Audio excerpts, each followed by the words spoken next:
Okay, good evening po sa inyong lahat, mga minamahal na mga kapatid at sa lahat nating mga kaibigan. Ganyan po ang atin pong mga separated brethren sa M51. Magandang gabi po sa inyong lahat. Welcome po ulit sa atin pong live ngayong gabi. Ako po ay humingi po ng paumanhin na instead of 7:30, naging 8 o'clock po tayo. Pasensya na po kayo dahil meron pong hindi maiwasan ng mga pangyayari. Actually, lupat po itong cellphone ko. Pero let's try po kung makasurvive po ito. 17 minutes na lang po ang battery niya. Pero I pray and I believe po na God will help us. Okay? And una po sa lahat, pasalamatan natin ang ating Panginoong Diyos at purihin po ang kanyang pangalan. Na tayo po ay kanyang pinatnubayan, iningatan, at tayo po ay kanyang binigyan po ng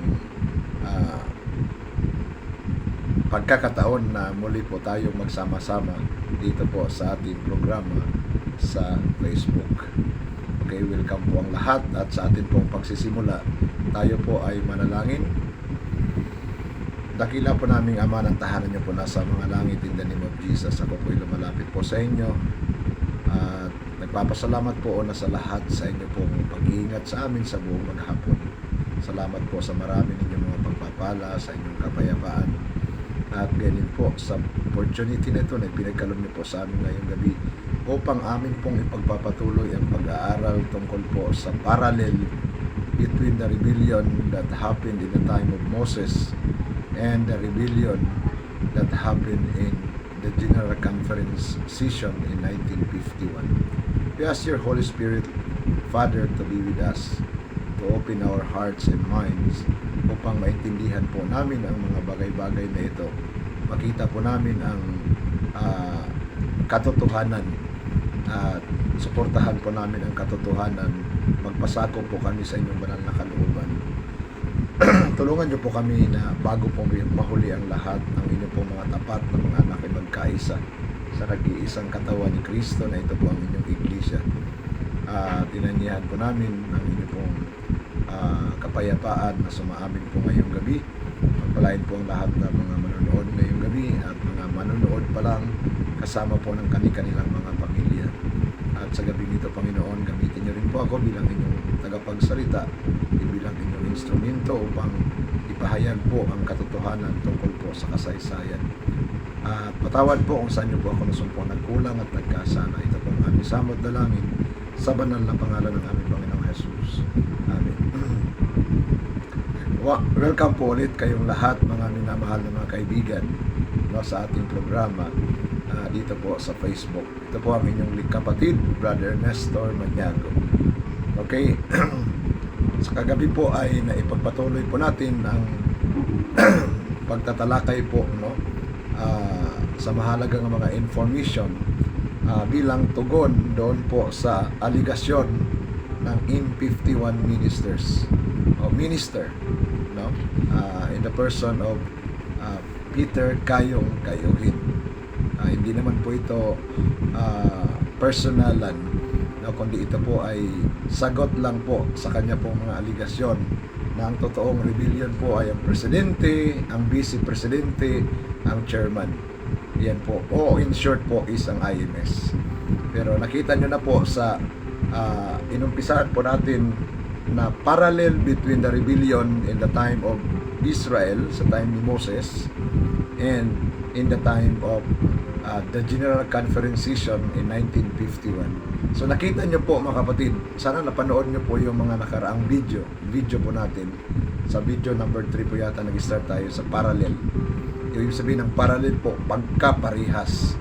Dahil ang unang Corinto chapter 10 verse 11 nagsasabi po, lahat ng nangyari sa kanila ay ipinasulat po ng Diyos para ito po ay maging halimbawa sa atin at maging paalala, admonition upon whom the ends of the world are come, sa lahat po na dadatnan ng huling kapanahunan.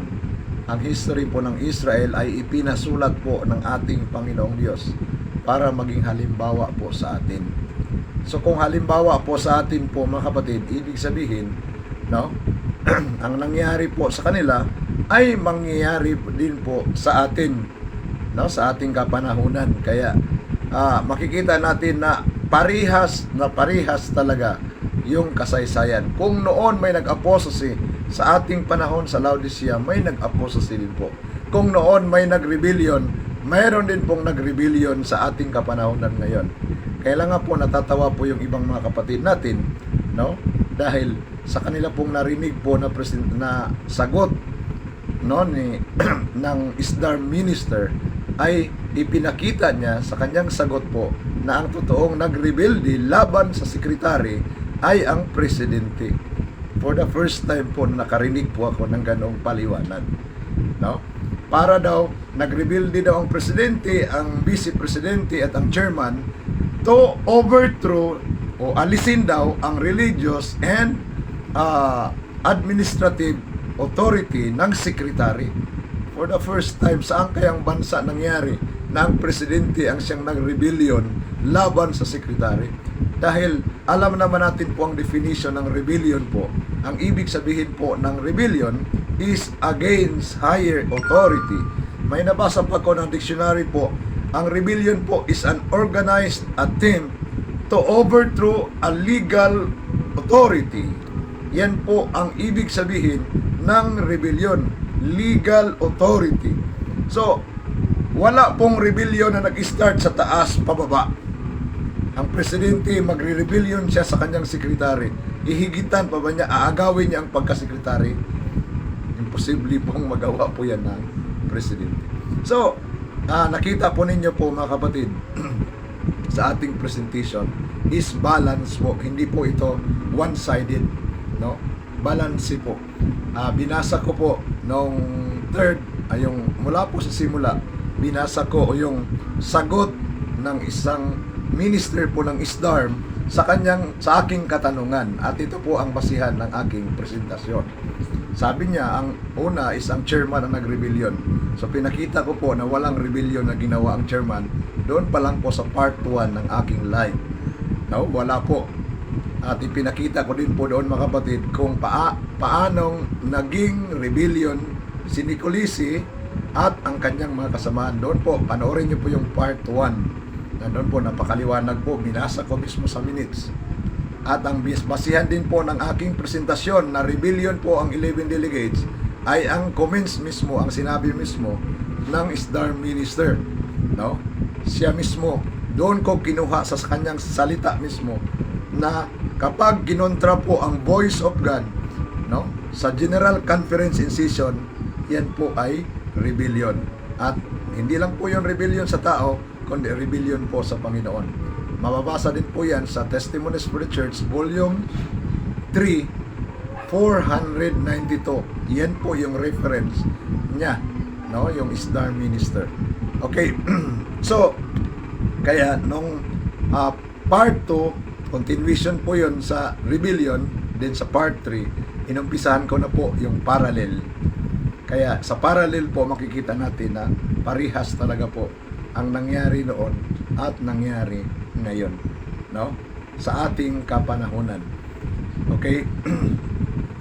So ngayon, ipagpapatuloy po natin po ang ating pag-aaral sa kasaysayan po ng bayan po ng ating Panginoong Diyos. No, ipagpapatuloy po natin. Nandito na po tayo sa parallel number. Kagabi po is naumpisahan ko na po yung nasa hanggang 14 po tayo na parallel. Ibig sabihin ng parallel po, pagkaparihas. Okay, by the way po, gusto ko pong pasalamatan at i-welcome po si Sir Bernardino D. Cantiveros. Hello sir, good evening po. Kumusta po kayo? Mabuti po at naligaw po kayo sa aking live. No? Kumusta na po kayo dyan sa Panagan? No? Salamat po sa inyo pong panonood. Although maaari pong magtanong kayo, ano kaya ang pinag-uusapan po nito? Pasensya na po kayo sir. Kasi ito po ang topic po namin is tungkol po sa nangyari po sa loob ng aming church. No, sa church po na kino-consider namin as the Church of God, dahil dito po sa church namin may nangyari pong rebellion, no? Yung GC secretary po namin, nag-alsa po sila laban po sa pamunuan ng aming highest authority sa General Conference, no? Kaya ito po ay sagot ko po doon po sa kabilang side na kaparehas din po namin ng religion, pero ang dami nilang aligasyon laban po sa amin, kaya sumasagot lang po ako. Kaya pasensya na po kayo kung mayroon po akong mabanggit po na mga words, no, mga bagay-bagay na maaaring hindi nyo po maintindihan. Pero pwede naman kayong magtanong. Kung magkita tayo sa personal, makapasyal kayo dito sa bahay, pwede po kayong magtanong kung meron kayong mga bagay po na gusto nyong malaman po ang kasagutan, no? Okay, welcome din po kay Brother Napoleon or Viso Lacson. Hello, Brother Lacson. And ito din pong kaibigan ko po, si Brother Leo Paikan. Thank you so much, Brother Leo. Salamat po sa inyong panonood. And pasensya na rin po kayo, alam ko si Brother Leo, wala po itong background tungkol po sa nangyari sa aming church, no, na meron pong rebellion na nangyari sa loob po ng church. I don't know kung kayo po maniniwala na ang presidente at ang vice-presidente ay magre-rebelde laban sa sekretary. Pwede po kayong mag-comments kung naniniwala po kayo. Sa pagkakaalam nyo po, sino po talaga ang nagre-rebellion? Yung mababa po ang katungkulan o yung mataas? Okay, pwede po kayong mag-comments, no? Kasi ito po ang issue po dito eh. Sabi kasi nung kaparihas namin po na Sabbath keeper din, ang sinasabi nila, ang president kasi dati magkaisa lang po kami, iisang church po kami, pero noong 1951 po is ang secretary po ng aming pinaka-highest authority, yung pinaka-taas po na level ng aming organisasyon is sa aming pag-aaral po, sila po ay nag-rebellion. Pero hindi po makatanggap ng kabilang grupo na rebellion ang ginawa ng sekretary. Sa kanila namang paliwanag, sa paliwanag po nila, ang presidente daw po, vice-presidente, at ang chairman during that general conference meeting, kasi conference yun daw po ang nag-rebellion. I don't know kung maniniwala po kayo, no? Sa tingin nyo po, alin po ang magre-rebelde? Ang secretary o ang presidente? No? When it comes sa administration po, no? Kasi sabi po ng yung kakompetent na namin ngayon is ang aming presidente daw po, yun ang nagrebelde sa secretary na yun ang nanguna sa kanilang grupo. So, kaya medyo natawa po ako nung nabasa ko yung sagot sa tanong ko kung anong rebellion po, paano naging rebellion ang presidente. Yun daw po, gustong nag-attempt ang presidente na overthrow ang religious authority ng secretary. Yan daw po ng religious authority ng Nini Colisi at ng mga kasama niya. No? Okay, so yan po ang kanilang aligasyon. Anyway, aligasyon lang naman yan. Pwede maging totoo, pwede maging hindi. Kaya pinatunayan ko po sa aking 4 na po na live is talagang hindi po totoo yung aligasyon na yun. And salamat din po kay Brother Charlie Feliciano. Thank you so much for watching. No? And Brother Gisrel Bachicha, salamat din po sa inyong panonood, Brother Gisrel. I do pray and hope po na magpatuloy po kayong manood, no, sa ating live po ngayong gabi. At doon po sa mga busy pa po ngayon at maaaring wala silang time na manood ngayon or makinig, pwede naman po ninyo panoorin itong live. Always naman itong nandyan po, matatagpuan nyo lang sa Facebook. Tinatry ko po na mailipat ko po ito sa YouTube, no? And thank you din po kay Dondon Tagalog. Thank you so much, Brother Dondon, no, Tagalog, for watching this live program. Pasensya na rin po kayo, baka mayroong mga bagay-bagay na mapag-usapan namin dito na hindi nyo po magets. Bakit? No? Kasi ito po ay dahil po ito sa nangyari sa aming church na mayroon pong tinatawag na pag-alsa or sa sa gobyerno, kodita. No, kodita po nangyari sa aming church. Kaya ito po nililiwanag ko lang po, no, na ang nangyari sa time ni Moses ay katulad din po katulad din doon ang nangyayari po dito po ngayon sa ating kapanahunan. Okay? So salamat po and welcome din po kay Lino, Brother Lino Baita. Hello Brother Lino. No? Good evening din sa iyo. Sabi niya, good evening po Pastor. Salamat Brother Lino. Ang tagal na nating hindi nagkita. No? Pero kumusta na po ang buhay? Kumusta ang pamilya nyo? Kumusta ang pananampalataya ninyo? Sana bago maging huli ang lahat, muli tayo magkasama-sama Brother Leo, no? Sa isang paglilingkod po sa ating Panginoon at maging ready tayo when Jesus will come, no? In the clouds of heaven. Alam naman natin po na nangyayari na po ang mga signs of the times. Ngayon po sa Luzon, sa Visayas, makita nyo po ang mga tao binabaha na. May bagyo sa Luzon, no?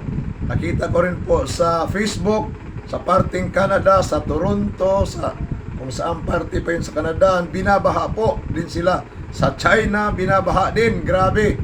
No? At sa iba't ibang lugar, ang daming mga kalamidad na nangyayari po. At yan po ay palatandaan ng katapusan ng sanlibutan. Sabi po ni Jesus, palatandaan po yan na kailangan mangyari, pero hindi pa po ang wakas. Kundi pasimula pa lang yan ng kahirapan.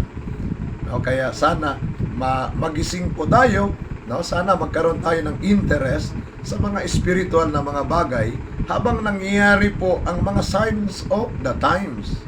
No? Palatandaan ng katapusan ng mundo. Okay? Kung hindi lang po nangyayari po ang madaming mga kalamidad, no? Mga pestilence kagaya ng SARS, okay, yung nangyari po nung nakaraang mga taon, no? Yung COVID-19, part po yun sa prophecy ni Jesus, pestilence, no? Yung SARS, yung COVID, okay, yan po ay kasama yan doon sa pestilence o kamatay na sinasabi po ng maraming mamamatay na sinabi po ni Jesus, no? So, anong kailangan nating gawin na nangyayari na po itong mga signs of the times? Ang sabi po ni Kristo, be ye therefore ready. No, kailangan daw tayo maging handa sapagkat ang anak ng tao ay darating sa araw at oras na hindi natin iniisip. No? Kaya po, pagdating ni Kristo ay parang magnanakaw sa gabi. Ang mga magnanakaw, hindi po nila sasabihin kung kailan sila magnanakaw.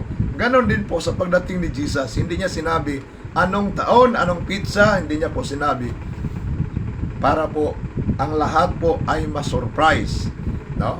Ang lahat po na hindi handa ay masurprise. Pero doon po sa mga ready, everyday, handang-handa po sila. Ang kanilang buhay ay natago sa Diyos, no? O kay Kristo. At ang kanilang buhay po ay naisubmit nila sa ating Panginoon. At sa everyday na buhay nila, sila po ay sumusunod sa kagustuhan ng Diyos. Wala pong kaba sa kanila. Hindi po sila masusurprise dahil everyday ready po sila. No? Ganon din po tayo sana. Ganon din po tayo. Isa po sana tayo doon sa magiging laging handa. Parang Boy Scout, no? Girl Scout, laging handa. Anumang oras tayo pwedeng bawian ng buhay, mga kaibigan, mga kapatid, no? Anytime pwede tayong bawian ng buhay. Hindi natin alam kung kailan, anong ikakamatay natin. Meron po kaming kasama sa church, nag-backslide siya for how many years. Tapos nung nakabalik na po siya, nag-isip siya na mag-asawa, no?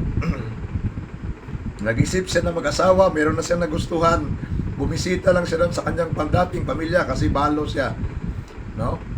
Nung balong buhay pala, meron pala siyang, hindi namin alam na meron pala siyang kinakasama. O meron pala siyang original na asawa, hindi namin alam. Nung bumisita siya doon sa mga anak niya, hindi na po siya nakabalik na nakita namin siyang buhay, nakausap. Dahil nagmomotor po siya, bigla siyang tumawid sa kalsada. Ayun, may mabilis po na pick up, nahagip po siya. Hindi na po siya nakarating ng hospital na matay. Yan po ang ibig kong sabihin. Kung hindi po tayo handa, may mangyari din po sa atin na ganon. No, hindi natin inaasahan. Yung kapatid na yon, hindi niya inaasahan na sa oras na yon, alas 6 ng umaga, is bawian na po siya ng buhay. Ang dami dyan na nangyari po. What if kung hindi tayo ready, namuhay tayo sa kasalanan, hindi tayo namuhay sa pagsunod o pagmahal sa ating dakilang Diyos, no? Di natin minahal ang ating Panginoon by keeping all His commandments, delikado, no? Delikado po na madatnan tayo ng kamatayan na namumuhay tayo sa kasalanan. Dahil kahit sabihin natin po na tayo Kristiyano, no? Naniniwala tayo sa Diyos, pero kung yung buhay naman natin is salungat doon sa utos ng ating Panginoon, parang kagaya din tayo kay Adan na nagkasala, no? Okay, sabi po ng ating kapatid, Brother Arnel, magandang gabi. Magandang gabi po. Salamat, Brother Arnel, kahiling. Ito po si Brother Carling. Arnel po is malayo po ito. Sa Mindoro po ito. Ito naman, Sister Midel Baisak Galota Segovia is, kung hindi pa ako nagkamali, sa Dumaguete or baka nasa ano sila ngayon, sa Zamboanga, no? Magandang gabi sa inyong lahat. And mula po kay Brother Leo Paikan, good evening, Pastor. How are you? Thank you for your ministry here at FB Live. We want to hear the teaching of the Word of God rather than the issue of your church. Thank you po. Thank you, Brother Leo. Pero pasensya na po kayo, no? Pasensya na po kayo. Dahil, kaya nga po, salamat po sa inyong pong wish, no? Kung tatanungin niyo po ako, kumusta na po ako, ito, nakikita niyo naman po si Brother Nestor, no? Medyo may ano lang po yung boses ko dahil nung isang gabi medyo tinamaan yung lalamunan ko, kaya medyo paos-paos po tayo, pero sa tingin ko na maliwanag naman yung boses ko. Salamat sa Panginoon, at least hindi talaga tuluyan na nawala yung boses ko, no? Thank you. Salamat po sa inyong pag-appreciate sa ministry po natin dito po sa Facebook, no?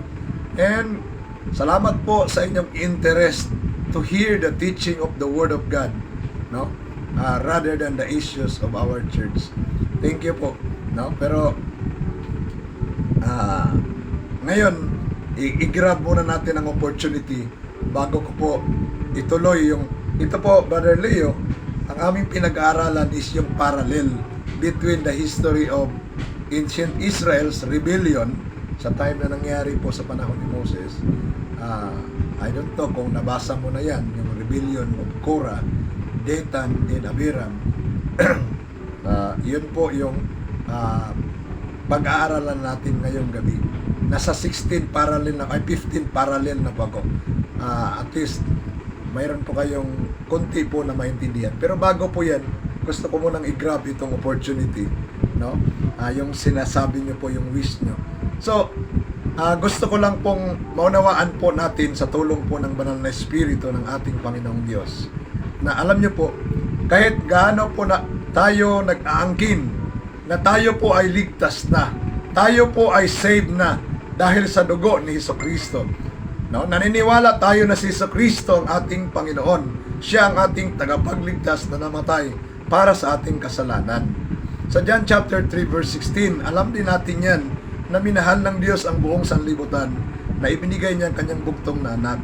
Kahit na lubos-lubosin pa natin po yung paniniwala, pero kung sa kabila po ng ating paniniwala, yung buhay natin po ay walang change, no, na mangyayari. Useless po yung paniniwala po natin kay Jesus, no? Useless po kung wala pong pagbabago, no, or new creation na nangyari sa ating buhay. Ibig sabihin, walang changes, walang transformation. Yung dating ako noong tumanggap kay Jesucristo ay ako pa rin, no, bilang makasalanan. Ibig sabihin, walang totoong pagsisisi, no? Walang totoong pag-iwan sa kasalanan. Dahil ang totoong paging Kristiyano po is mamumuhay po tayo sang-ayon sa buhay na ipinamuhay ng ating Panginoong Jesucristo. Yan po ang ibig sabihin ng maging Christian, no? Maging Kristiyano, mamuhay tayo kagaya ni Jesucristo. So, kung pag-aralan po natin ang buhay ni Jesucristo, si Jesucristo po as a human, nung nagkatawang tao po siya, no? Nagkatawang tao siya, pero hindi talaga siya tao sa simula. So, nung nagkatawang tao po siya, ibig sabihin, siya po ay nabuhay in harmony with the law of his Father. No? Walang batas na ibinigay po ang kanyang ama, si Kristo, in his humanity. Siya po ay sumalungat, kumontra. Wala po siyang nilabag na kautusan po ng ating Panginoong Diyos. Nabuhay po siya sa pananampalataya sa kanyang ama. Nabuhay po siya everyday in connection with his Father. Palaging nasa ama po yung kanyang isip at puso. Konektado po sila every day, every hour, every minute, and every second of the hour, of the minute. No? Kaya yan po ang sekreto ng buhay ng ating Panginoong Jesucristo. Hindi po siya nagkasala. Now, punta tayo sa buhay po natin bilang Kristiyano. Ano po ang sinabi ng ating Panginoon? Kung sinasabi po natin, no, sinasabi natin bilang Kristiyano na nakikilala ko ang Diyos, nakikilala ko siya. Ano ang sinabi ng ating Panginoon kung hindi naman natin sinusunod ang kanyang kautusan? No? Okay, pakinggan po natin ang sinabi po ni Apostle John sa 1 John chapter 2 verse 4. Sabi niya po dito, chapter 2 verse 4. He that saith that I know him and keepeth not his commandments is a liar, and the truth is not in him. Nakita niyo po, no? Napakaliwanag po ang sinabi po ni Apostle John na ang sino mang nagsasabi na nakikilala ko siya, ibig sabihin ng Panginoong Diyos or ang ating Panginoong Jesucristo, nakikilala ko siya, datapwat, ang sabi po ni John, hindi tumutupad sa kanyang mga utos. Sabi po ng iba, ay mayroon naman talagang utos ang ating Panginoong Diyos. Ang utos daw ng ating Panginoong Diyos ay hindi yung 10 Commandments, hindi yun. Oo, totoo na hindi lang yun ang utos ng Diyos, madami. No? Isa dyan sa utos ng ating Panginoong Jesucristo, noong nandito po siya sa lupa, sinabi niya sa kanyang mga lagad, isang bagong utos ang ibinibigay ko sa inyo, na kayo ay magmahalan sa isa't isa, kagaya ng pagmamahal ko sa inyo. Isa yan sa utos ng ating Panginoong Jesucristo sa kanyang mga alagad na sila po ay magmahalan. No? Magmahalan po sila bilang kanyang mga disciples o tagasunod.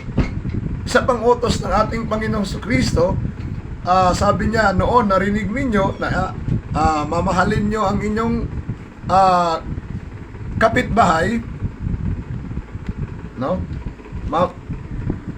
Mamahalin nyo ang inyong kapwa at kapuputan nyo ang inyong kaaway. Pero sinasabi ko sa inyo, Matthew 5:43, mahalin ninyo ang inyong kaaway. Okay? At ipanalangin ninyo ang mga nagsisiosig sa inyo at i-bless nyo o pagpalain nyo ang mga sumusumpa sa inyo. Kasama yan sa utos ng ating Panginoon. Ibigin ang kaaway, ibigin ang kaaway is kasama yan sa utos ng Panginoon. Pagpalain ang mga sumusumpa, no? Pagpalain at ipag-pray ang mga nagsisiusig. So kasama yan sa utos ng ating Panginoong Diyos, mga kapatid. No? Kailangan po natin na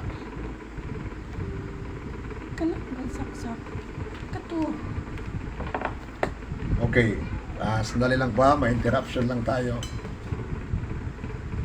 Okay. So, kasama yan sa utos ng ating Panginoon. Tama naman yun na hindi lang 10 Commandments ang utos ng Diyos. Madami. No? Madaming utos po ang ating Panginoon.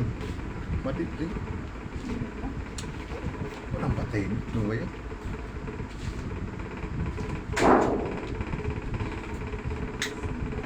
Pasensya po kayo kasi may nakikialam dito, papatayin yung ilaw. Okay. So, yan po mga kapatid. So, kasama yan sa utos ng ating Panginoon, no? Ang mga bagay-bagay na yan na kailangan po nating maintindihan, pero wag naman nating kaligtaan yung 10 kautusan. Wag nating kaligtaan yung 10 kautusan ng ating Panginoon. Dahil kaparte po yun sa utos ng ating Panginoong Diyos. Okay? At kailanman si Jesucristo ay hindi niya po sinuway po yun, no, sa kanyang buhay bilang nagkatawang tao. At yung buhay niya bilang nagkatawang tao, yun po yung example para sa atin. Basahin niyo po ang 1 Peter chapter 2 verse 23, no?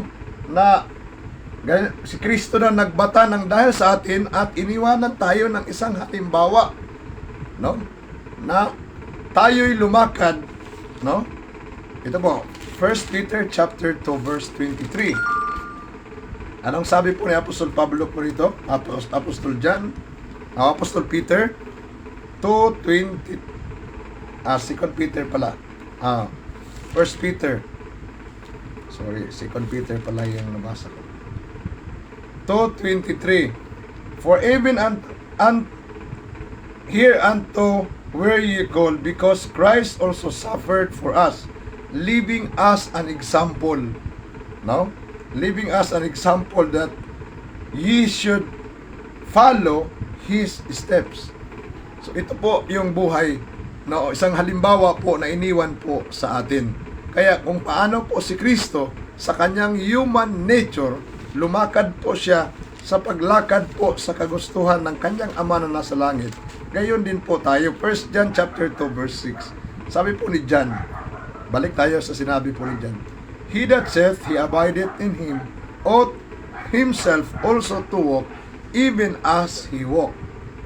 So ang sino man daw pong nagsasabi na siya'y nananahan kay Kristo ay kailangan po lumakad kagaya po ng inilakad ni Kristo. No? So kung paano siyang lumakad, ganoon din po yung paglakad ng isang Kristiyano. Kaya yung kautusan po ng ating Panginoon, mahalaga po yun para sa Panginoon. Bakit po? Yung 10 utos ng Diyos is the transcript of His nature or character. At yun din po ang foundation of His government, kaparte yun sa batas ng ating Panginoon sa kanyang government, no? Okay, sa kanyang panggogobyerno na hindi po pwedeng maalis yun.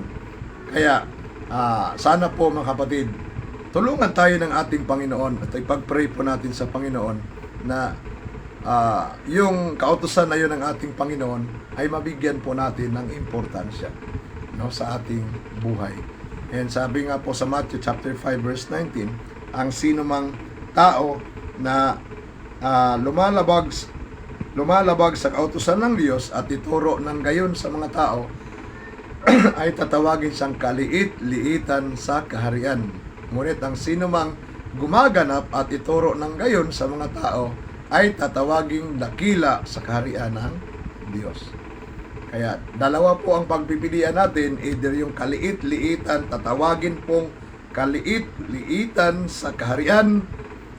Kung gusto natin tayo yung kaliit-liitan sa kaharian, ang tawag po ng Diyos, tawag hindi naman sinabi na makapasok doon sa kaharian.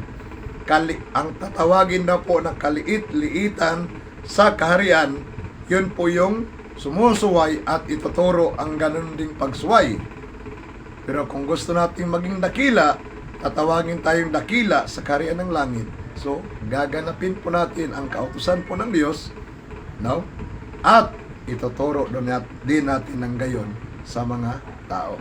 Sa gayon, pagpapalain po tayo ng ating Panginoong Diyos.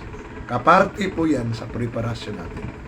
Kasi no matter what we believe po, kung ano yung pinaniniwalaan natin na we are saved by grace, no? We are saved by grace. Pero ang ating buhay po is not in harmony with the perfect will of God, which is His law, no? Yung kanyang kautusan po. Kailanman hindi po tayo matawag po na totoong Kristiyano. Kaya pagpari natin sa Panginoon mga kapatid, no, mga kaibigan, na magkaroon tayo ng perfect conformity to the will of God. And what is that will of God? Yun po yung kanyang kautusan na isusulat niya sa ating kaisipan at sa ating puso ayon po sa pangako ng ating Panginoon sa bagong tipan. No? Oo, naniniwala tayo ayon sa sinulat ng Diyos o pinadala na sulat ng Panginoon na ang kaligtasan po ay libre. Totoo po yan, libre po ang kaligtasan. Pero paano natin ma-maintain ang kaligtasan na yan? By perfect obedience to the will of God. Kasi pag hindi tayo walang nakita po na obedient po sa atin after na naging Christian tayo, ibig sabihin, parang si Adan pa rin tayo nung siya po ay sumuway sa kagustuhan ng Diyos. Na-forfeit po ba yung life na ibinigay ng Diyos kay Adam? Yes. Na-forfeit po na wala. Bakit po? Anong dahilan bakit yung life, yung perfect character na ibinigay ng Diyos kay Adam na-forfeit po or nawala? Dahil po sa pagsuway. So tayo po, nakatanggap naman tayo ng buhay sa second Adam na si Jesucristo. Tinanggap natin siya sa ating buhay. No? Pero kung makita din po sa atin yung pagsuway after na tayo tumanggap kay Jesucristo, ibig sabihin wala pong pagbabago sa ating buhay, walang changes po. So kung paano nahulog si Adam, ganon din tayo mahuhulog, no? By the same transgression. Okay? Kaya napaka-importante po na maintindihan po natin ang tinatawag na Christian life according to the Word of God. So maraming salamat po, no, sa inyo pong panonood, pakikinig. And welcome din po kay Kimayong Maria Laurita. Thank you so much for watching tonight. And kay Jojip Reganyon Coronel. Thank you so much, no, sa inyo pong panonood. And welcome na kung hindi mayroon po kayong time, pwede niyo pong i-share yung ating live, no, sa inyong mga kaibigan po. Okay? So ngayong gabi po, dahil nag-aabang din po yung iba nating mga kapatiran sa topic natin kagabi, yung kadugtong po, no? Yung topic natin kagabi. So sa ngayon po, gusto ko pong idugtong po, no? Ipagpatuloy po natin yung topic natin kagabi. Okay? So maraming salamat po sa inyo pong panonood, mga kapatid. Okay? So sa mga non-member po ng church, no? Humingi po ako ng paumanhin po sa inyo dahil meron po kaming sinundan po na topic. And then po makikita nyo po sa title ng aking live, the parallel between the rebellion in time of Moses and in the time of the Reform movement. Okay? So kagabi po nasa number 14 na po kami. So ngayon po is number 15. Okay. Kung titingnan nyo po sa number 15, yung mga nag-alsa sa panahon ni Moses. Kung babasahin po natin po ang Numbers chapter 16. Sila po ay naniniwala na sila po ay banal. No? Nasa kanila po ang katwiran, no? Okay. Numbers chapter 16, basahin niyo na lang po, no? Basahin niyo na lang po ang Numbers chapter 16. Pero para makita po ninyo, ibabasahin ko lang po yung punto po dito, no? Ayon po sa kanilang paniniwala. Okay? Sabi po dito sa Numbers chapter 16. Okay. Excuse me. Numbers chapter 16. Verse 3 hanggang 5. Basahin natin, ha. Sabi po dito, and they gathered themselves together against Moses and against Aaron, and said unto them, ye take too much upon you. Inakusahan nila si Moses na kumuha daw sila ng too much. No, si Moses po at si Aaron, you take too much to yourself. Nag-against sila kay Moses at kay Aaron.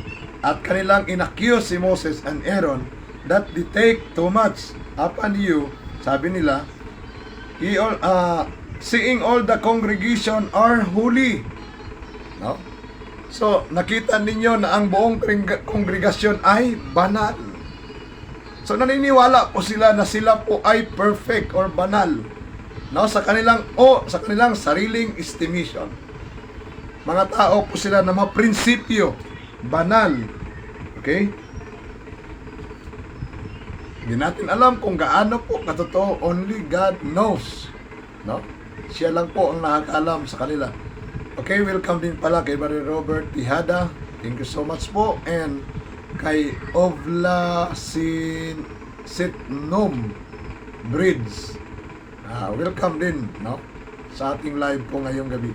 So, itong mga rebels po, sila'y naniniwala na sila po ay banal at ang buong bayan ay banal. Yan po, number 16 po natin na parallel. Okay? Ito po, side po ng mga rebels sa time ni Moses. Ang dami nilang akusasyon laban kay Moses. No? Madami. Nandun po sa ating live po kagabi, nabanggit natin yung ibang mga... Okay. Nabanggit natin kagabi po yung ibang mga akusasyon, no?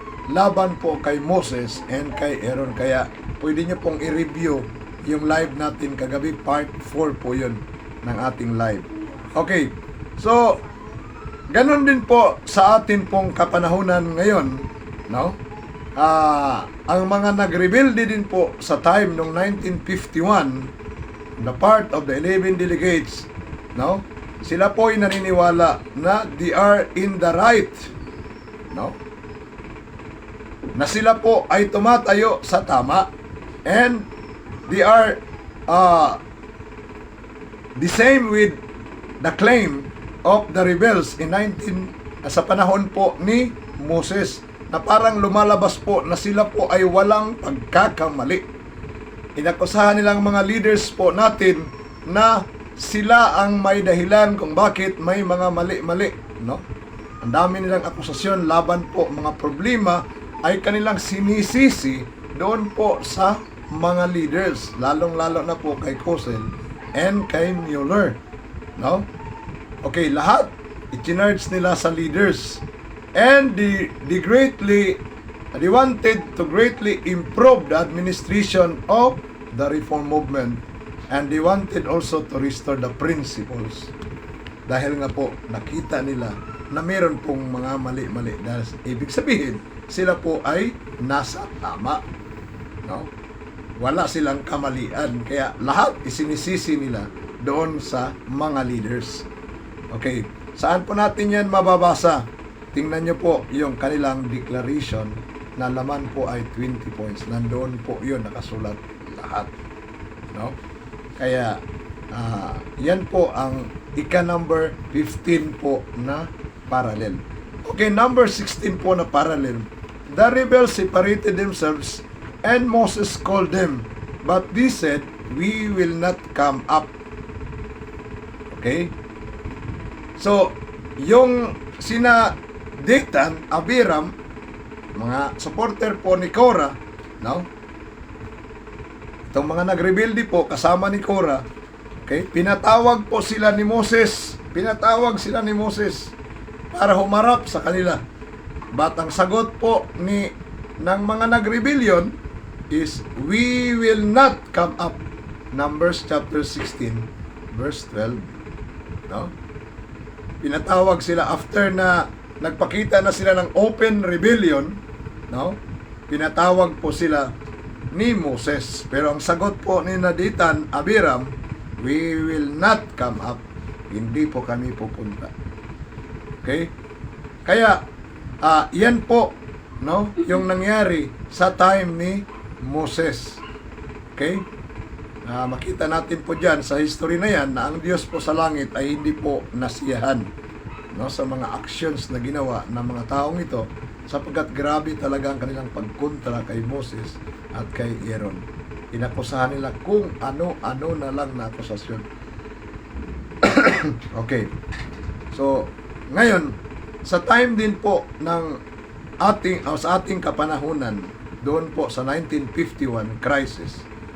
Okay, the leaders of the reform movement, yung presidente, vice presidente, yung majority po ng mga delegado, nung umalis, humiwalay na po ang 11 delegates sa kaso po ng pagre-rebelde.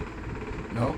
Dahil hindi po sila nagrespeto sa chairman, hindi sila nagrespeto sa decision ng majority, hindi sila nagdesisyon sa kaayusan ng General Conference session. So, umalis po sila noong May 20. Kinabukasan, tinawagan po sila ng mga leaders natin, ng majority na delegado, na bumalik kayo sa session. Delegates in session. No? At 9 a.m. may oras pa. Anong oras sila pupunta para magpatuloy po sa kanilang delegates meeting? And to give them an opportunity, binigyan po sila ng opportunity to respond. Kasi nga po, na-determine na po ng mga leaders, ng majority po ng mga delegates noong 1951, noong May 20 pa lang, nung tinanggap nila yung declaration na ginawa ng 11, na-determine na po nila na ang ginawa po ng 11 delegates na pag-akusa sa mga leaders, pag-criticize sa mga leaders, binubuntun sa kanila lahat ng mga pagsisisi. No? Sinisisi po nila ang mga leaders at pinagbibintangan kung anong-anong mga kahinaan, mga kasalanan, mga pagkukulang, ang dami. Mababasa niyo po yan sa kanilang declaration. No?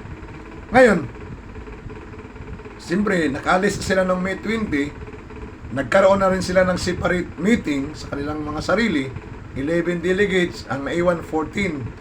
No? Tinawagan po sila ng mga leaders natin na bumalik kayo mga kapatid in the name of the Lord. We will give you an opportunity to respond.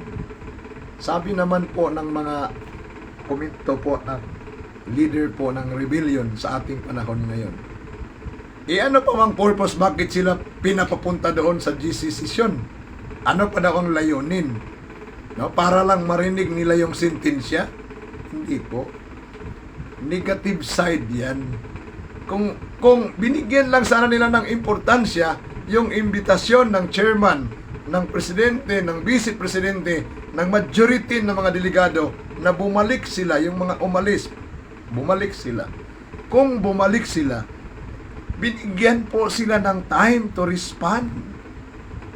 Sabi doon sa mga libro na nabasa ko, no? Hindi na daw sila binigyan ng opportunity, diniklara na silang rebellion. Oo, totoo yan, diniklara na sila na rebellion base doon sa kanilang declaration. No? Base sa kanilang deklarasyon. Dahil ang laman ng kanilang declaration, hindi man yan proposal, kundi resolution na pinapatalsik na nila ang mga leaders. No? Pinapatalsik na nila ayon sa kanilang deklarasyon. So, hindi nga proposal yun. No? Kaya maliwanag po, tama yung decision o ang judgment ng mga leaders. Tama po yun. Sa side nila na rebellion nga yung kanilang ginawa. Kaya lang, nung tinawagan po sila na bumalik, hindi po sila nakinig. Hindi po sila nakinig. No? Hindi po sila nakinig. Kagaya po ng mga nag-rebel din po sa panahon ni Moses, tinawagan sila ni Moses to appear, pero sabi po nila, we will not come up. Kaya ang 11 delegates po, ganun din ang kanilang naging decision. No? Hindi po sila nakinig sa panawagan ng mga leaders to come back, na bumalik sa session. Okay? Sa halip, ito po ang kanilang sinabi mga kapatid sa mga leaders. Nag-reply sila sa sulat ng leader po natin noong 1951. Ito yung reply nila. Binasa ko po yung sa taas na paragraph kagabi dahil nandito yung akusasyon nila na nag-assume ng authority itong mga leaders. Nag-assume na lang, hindi pa nga naka-lead down, in-accuse na nag-assume ng authority. Now, sabi nila dito po sa baba, nahatulan na po sila na sila po ay nag-rebellion base po sa kanilang pag-aaral dahil nag-base po sila sa declaration na ginawa nila. Now, dinagdagan pa nila sa kanilang sulat. Ano po yung laman ng sulat? sa last po nilang yung letter nila nung May 22, 1951, ito po yung laman na inaakusahan nila ang mga leaders na nag-assume ng authority. Another dagdag ito sa kanilang kaso, na ibig sabihin, hindi na po nila ino-honor, nirespeto ang mga leading brethren. Yan ang tawag po natin sa mga tao na ayaw kumilala sa authority ng leader. Di ba? Pag ayaw na nating rumispito. Kaya maliwanag po yan. Now, sa baba po ng kanilang letter, sabi nila dito, May the Lord be merciful and enlighten your minds at this present time and lead you to confess your sins. Ang makasalanan na ngayon is yung mga leaders. No? Sana daw i-enlighten ng Panginoon ang inyong isip. Ibig sabihin, sila po ay walang kasalanan. Ang makasalanan na ngayon ay ang mga leaders. No? Na-enlighten ang inyong isip sa panahong ito and lead you to confess your sin, which you have provoked the worst confusion ever known in our midst. So sila po ang pinaparatangan na sila po ang nag-create ng confusion.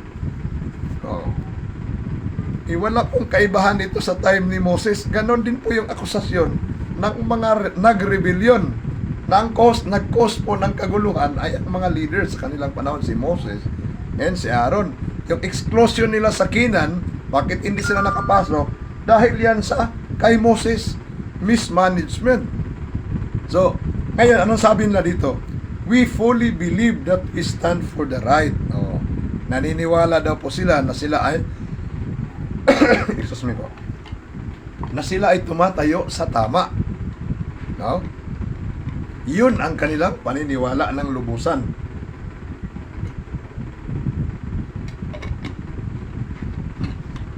Warm water po ito.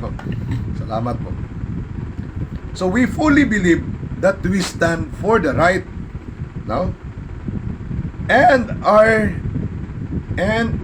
at beginning of a new beginning in the reform movement.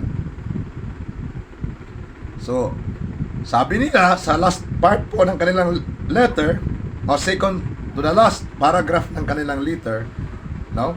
We fully believe that we stand for the right. No? Kami lubusang naniniwala na kami ay tumatayo sa tama ng lubusan. And nandito na kami sa pagsimula ng bagong simula sa loob ng reform movement. Kaya hindi po sila bumalik sa session hall after ng invitation ng mga leaders, mga kapatid. Hindi talaga sila bumalik. Kagaya po ng mga nag-rebellion sa panahon ni Moses. Pinatawag sila ni Moses pero sabi na, we will not come up. Ayaw namin. Kaya sila hindi rin po bumalik, yung mga nag-rebellion noong 1951. Kumusta po? Magmula po doon, no? Magmula po sa time na yon noong May 20, 1951 hanggang ngayon, mga kapatid, never pa po na bumalik sa bayan po ng Diyos yung mga nag-rebellion, yung mga leaders. Nangamatay na lang po yung mga leaders pero buhay pa yung kanilang mga anak, nandyan pa yung mga apo. No? Yung mga leaders po ngayon, hanggang ngayon po mga kapatid, never pa po silang nakabalik sa bayan po ng ating Panginoong Diyos. No? Na ang bayan na yan po mga kapatid, hindi po yan nagbase sa pangalan na nakarehistro, hindi po yan nakabase doon, hindi po yun nakabase doon po sa headquarter, yung physical na headquarter o opisina. Yung bayan po ng Diyos, hindi po yan nakadepende doon. Hindi po yan nag-base doon sa headquarter po, no? Or sa physical building. Hindi po yan naka-base po doon, kundi naka-base po yan doon sa line of authority na ibinigay po ng ating Panginoon sa kanyang mga leaders from 1948. Kaya kami po, hindi kami nakadepende doon sa headquarter, no? Hindi kami nakadepende doon sa anumang pangalan na nakarehistro sa, dahil yung lahat ng iyan ay pwedeng kunin niya na nag-rebellion, pwedeng kunin niya ng gobyerno, pwedeng kunin niya ng mga persecutor, Pero kahit makuha nila ang mga headquarter na yan, makuha nila ang mga building na yan, kahit makuha nila yung mga pira ng iglesia, pero hindi po nila makuha yung totoong bayan po ng Panginoon na may leader po. May leader, may presidente, may vice-presidente, may mga membro, no? Hindi nila yan makukuha. Yung nanatili pong tapat sa linya po ng katotohanan, mga kapatid. Hindi po kami nakabase dyan sa pangalan na nakarehistro, hindi po kami nakabase dyan sa anumang building na yan. Hindi po yan ang batayan sa pagiging iglesia ng ating Panginoong Diyos, no? Kasi kung titingnan nyo po sa magmula sa simula, sa time ni Jesus Christ, si Jesus Christ po, mayroon bang nakuha si Jesus kasama ang mga disciples ng mga buildings, no? Mga school, mga ano pa yung mga templo na yan? Wala pong nakuha si Jesus. Nandoon yun sa opposition, no? Sa nag-aangkin na bayan ng Diyos sa panahon po ng Dark Ages. Yung mga reformers, yung mga protestants, ano ang nakuha nila mula sa church? Wala po. Yung mga churches, mga building, mga cathedral, nandoon yun sa mga pari. Sa kanila yun napunta. Hindi doon sa protestant. Kaya nagsimula sila halos sa wala, no? Kaya gayon din po, mga kapatid, sa iglesia po ng ating Panginoon. Noong separation po noong 1914, ano po bang nakuha ng 2%? Nakuha ba nila ang headquarter ng GC? Nakuha ba nila ang registration ng GC? Hindi. Nandoon yun sa nag-apostasy. Kaya sa nangyari pong crisis sa 1951, ang nakakuha po ng headquarter, ang nakakuha po ng newly registered na pangalan ng 1949 is yung mga nag-rebellion. Ay, tinangka pa po ng presidente natin at mga executive committee ng GC na i-reclaim yun, no? Ibig sabihin, bawiin yun mula doon sa kamay ng mga nag-rebellion. Pero may mga nagpayo sa kanila na pabayaan yun na lang yun, no? Kaya bagamat masama po sa kalooban ni Kusel na mawala po yung mga property na yun dahil pinaghirapan nila yun, mga kapatid, no? Pinaghirapan nila yun, pero dahil inagaw po yun ng mga nag-rebellion, hindi, napilitan pa nga si Kusel na pumunta sa korte, no? Napilitan talaga siya, hindi naman niya talaga kagustuhan yun, pero napilitan po siya. Nagpatulong sana siya sa korte para ma-reclaim yung headquarter, no? Yung mga ibang property po ng iglesia, yung mga pira, pero wala na po siyang nagawa. Ayaw naman po niya ng gulo. Ayaw din niya na kung totoosin po, kung i-base talaga sa bylaws, pwede niyang ipurso yon, pero ay wala, hindi po maganda na ituloy niya po yon. Para sa amin, hindi po kung itutuloy niya na, kung tinuloy niya yon na ipinakulong niya talaga si Nicolisi o ang kanya mga kasamahan, pero hindi po maganda sa isang Kristiyano na mag-file po tayo ng criminal case laban sa dati nating kapatid. Kahit sabihin natin dati nating kapatid, pero hindi pa rin po maganda. Kaya salamat sa Panginoon dahil si Kusel po nakinig siya sa advice ni Oscar Kramer. Ang nag-advise pala kay Kusel na huwag mo na lang ipurso yung pag-file ng kaso kay Nicolisi. Kaya winidraw po niya yung case, no? Hindi na po niya pinagpatuloy na i-reclaim yung mga property na yon dahil sa advice po ng isa sa pioneer ng reform movement. Okay, salamat po sa comments nyo. Oblasetnum. Ang hirap naman i-pronounce ng pangalan. Ang hirap basahin. Nilabag ng 11 delegates ang 5th commandment, Patriarchs and Prophets 308. Ito po yung comment sa Exodus 20 verse 12. Walang respeto ang 11 delegates. Iniwan nila ang 14 delegates. At ang 11 delegates ay nag-organize ng New Reform Movement.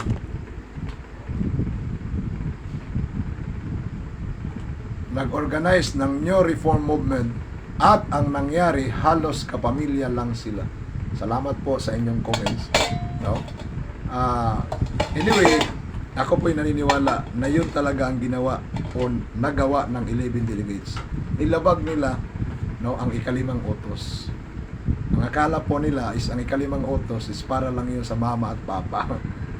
Hindi nila naintindihan ang ikalimang utos, sakop pala doon yung pagrespeto sa mga ministers, sa mga leaders, sa lahat ng mga tao na pinagkalooban ng Diyos ng authority. Pero hindi nila ginawa yon. Irespeto ang presidente, irespeto ang vice-presidente. Kahit na meron silang akusasyon sa presidente, pero Testimonies for the Church Volume 4, hindi pa rin sila makakalampas. No, hindi sila makakalusot doon sa Testimonies for the Church Volume 4, page 17, paragraph 4, kung hindi pa ako nagkakamali. Nasabi po doon, those who hold responsible positions in the church, they may have faults in common with other people, yung mga nasa responsible position, and they may err in their decisions. Pwede rin silang magkamali daw sa kanilang mga decision. But notwithstanding this, the Church of Christ on earth has given them an authority that cannot be lightly esteemed. Christ, before His ascension, delegated power to His church. No? Kaya yan po mga kapatid. Kaya tama po ang sinabi nyo, Brother Oblasitnum Bridge, no? Nanila Monte Calvo yata. Okay. Okay. Tama po yung sinabi nyo. I agree 100% sa sinabi nyo ayon sa Patriarchs and Prophets 308. No? Exodus chapter 20 verse 12. So wala silang respeto. Maging yung present leadership po ngayon, no? Maging ang present leadership po ngayon, wala din silang respeto sa bayan ng ating Panginoon. Kagabi may napanood akong live. No? Sabi niya doon, tama na, Nestor, Brother Nestor, Maniago, tama na ang kasinungalingan. Grabe, ang dami kong kasinungalingan no, sa kanyang live. Pero tumawa lang ako. No hurt feelings po. Dahil hindi ko lang naman kagabi yun napakinggan. Noon pa, yung nag-live po kagabi, noon ginawaan pa niya ako ng thread sa Facebook, ang 10 kasinungalingan ni Nestor Rotzen Maniago. 10 kasinungalingan, hindi basta-basta pala ito si Rotzen Maniago, kasinungaling. No? Grabe daw ako kasinungaling, kaya tama na, maawa ka naman sa sarili mo. Sabi ko, okay lang. Naka-smile lang ako kagabi habang nanonood ako sa kanyang live. Pero wala pa akong sama ng loob na naramdaman sa kanya kasi sanay na po ako doon. No? Pero yung sinasabi niyang kasinungalingan ko, I don't think so. Na totoo. No? Isa po sa kasinungalingan ko daw, sabi nung nag-live kagabi, sinasabi ko daw na kaya mas lalong nag-alsa ang American Union dahil pagpunta ni Nicolisi sa Amerika, dinispilosip niya ang lahat sila doon. Dispilosip yung pagkasabi niya, no? Pero hindi po. Ang una talagang ginawa ni Nicolisi in the name of the General Conference sa Amerika, sinuspindi po lahat silang mga leading brethren doon. Yung mga pioneers pa naman ng reform. Wala daw akong basihan sa sinasabi ko. Sabi niya, kumpleto ako sa mga dokumento, andito, kadami-dami At saka hindi pa daw ako isinilang nung time na yon. Totoo naman, hindi talaga ako isinilang. At saka, isinilang nung time na yon. At saka ang dokumento ko, kung ikumpara sa dokumento niya, ang dami-dami ng dokumento niya, pero ako konti lang yung dokumento ko. Pero nabasa ko po yan sa minutes. Bakit po mas lalong nag-ano po ang American Union noong 1948 dahil sa ginawa ni Nicolisi na pagsuspindi sa kanila, na basta na lang sila sinuspindi in the name of the General Conference. Sino nga naman ang masihan sa ginawa ni Nicolisi? No? In the name of the General Conference. Sana inimbestigahan mo na nila. No? inimbestigahan mo nila. And ito po, sa May 16 po ng minutes noong 1951, nandyan po mababasa natin. Okay? Sabi po dito ni Dressler, dahil sila Dressler po is wala na silang believe kay Nicolisi pala. Kasi sabi nila, sabi dito sa minutes po nung in-interview po itong mga taga-Amerika, sabi nila, if Nicolisi is no good in Australia, na itatransfer si Nicolisi doon sa Canada, he will be no good also in Canada. Ito po.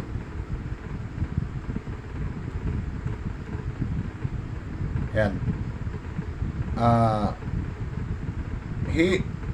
In explaining the difficulties connected with the work in the USA, Brother Dressler said that the first cause was brought about as the result of, ang unang cause po is Brother Mueller, no?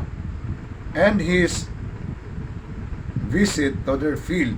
He was made a statement of his meeting with COSEL and USC committee that their discussion regarding Brother Nicolisi and his fitness for the responsibility in Australia and his suggested transfer to Canada. He also support and had been he also stated that the support that was given Mr. William and his group in Australia and that support had been promised Brother William for hearing at the General Conference in 1948. Brother Dressler, at the conclusion of his address, wished to have the opportunity of asking five questions. He also explained the problem connected with the securing of the passage to the General Conference and the entry of the delegated from the General Conference. The arrangement for a conference with Brother COSEL and Brother Mueller was explained, and the confidence of their fears, etc. He told also that Brother Nicolisi was to resign his mission. If he is no good in Australia, he would be no good in Canada. Mention was made of the changing of the center to the America. Okay. Then, sabi po dito sa baba. Saan yung sabi dito nila na?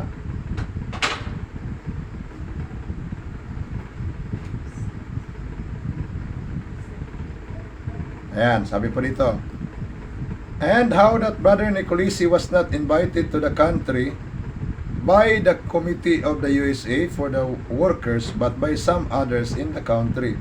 He was in the country 3 weeks before we know that he was there. So na-surprise sila kasi 3 weeks na pala si Nicolisi, hindi nila alam doon sa kanila.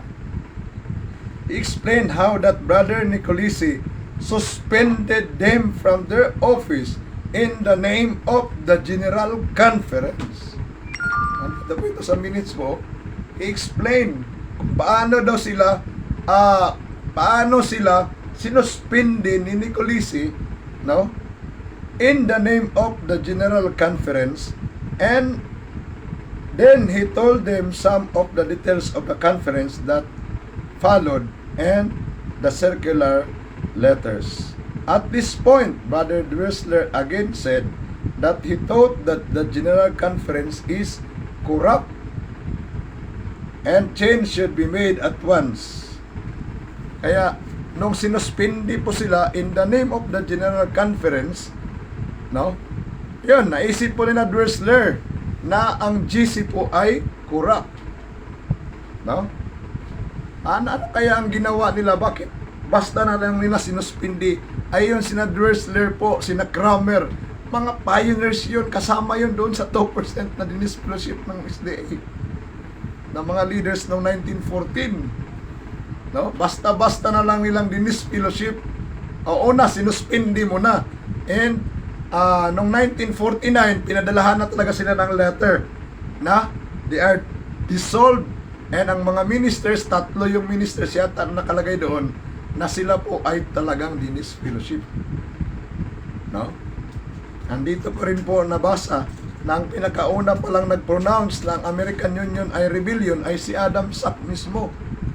Si Adam Sack po, mga kapatid, siya po yung General Conference chairman at that time nung nagkaroon ng conference noong 1948. Siya yung unang nagdeklara ayon po dito sa documents. Si Adam Sack po ang pinakaunang nagdeklara ng American Union ay rebellion. No? Kaya dito po, mga kapatid, sa 1951, kung titingnan nyo po itong minutes sa with the American Union, makikita natin na ang American Union po sa 1951 gusto nilang makipag-reconcile sa GC.